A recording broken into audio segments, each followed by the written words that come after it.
Oke, kita akan balik lagi ke borong Bitcoin ya, episode ke-31. Kemarin sebelum gua, bikin video ini ada teman gua yang nanya, "Tim, lu nggak bosan gitu kan bikin konten borong Bitcoin terus gitu setiap bulan?" Gua juga bilang, "Kagak," gitu, "gua nggak bosan." Kenapa gua nggak bosan? Karena ini menurut gua dokumentasi. Dan gue jelasin ke dia, jadi teman gue ini pengusaha gitu. Dia tanya, kenapa nggak bosan bikin konten borong Bitcoin?" Karena gue bilang investasi yang benar tuh investasi yang bosan.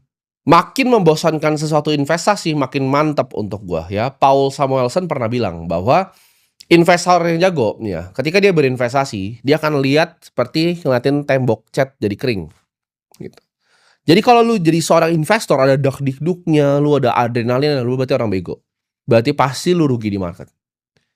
Gua tuh kalau investasi ya, gua kasih taunya sama nih, kayak gua nungguin cat tuh kering gitu, gua liatin gitu. Gua beli perusahaannya, gua beli gitu kan asetnya. Gua nggak dapat adrenalinnya gitu dari investasi. Investasi yang benar itu simpel ya, pelan, pasti, konsisten, dan bisa disiplin. Itu investasi yang benar. Nggak perlu banyak gaya ya, pakai ilmu Fafifu itu nggak perlu ya. Simple aja, simplicity is key. Warren Buffett pernah bilang ya, annual letter-nya 2013.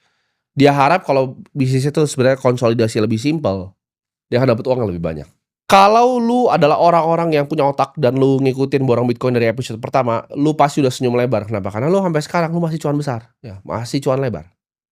Borong Bitcoin ini tes IQ ya, makin lama lu ngikutin lu makin menyesal. Makin panjang episodenya, yang skeptis ini makin kelihatan tambah bego nanti. Gue juga kadang dengar tuh di luar ketika Bitcoin turun ada yang bilang, "Oh, Timothy ini pasti sedang susah banget." Enggak, gue dari 16.000 boy beli Bitcoin. Average gue jauh banget borong Bitcoin-nya aja masih untung. Ini kan gue average sampai atas nih. Ini buat demonstrasi ke orang-orang tolol begitu, bukan berarti asetnya turun dari 100.000 ke 85.000. Gue jadi orang susah, enggak. Gue yakin ya kalau lu masih tipe-tipe manusia yang mau jackpot gitu kan, mau cari, kapan nih bisa 100x lagi, lu pasti sekarang masih merah dan masih nyangkut, ya kan? Sedangkan kalau lu dengerin yang gua, lu dengerin borong Bitcoin, hidup lu udah mantap sekarang. Gua nggak pernah ya ikutin aliran ini di-buy, di-sell, di-buy, di-sell, di-buy, di-sell, enggak. Gue investor ya, panutan gue Warren Buffett ya, dia orang paling kaya yang pernah bikin duit dari dunia investasi. Gue nggak pernah ngeliat kanan, gue nggak pernah ngeliat kiri, gue nggak pernah dengerin investor yang lain, gue cuma ngikutin Warren Buffett, satu orang doang.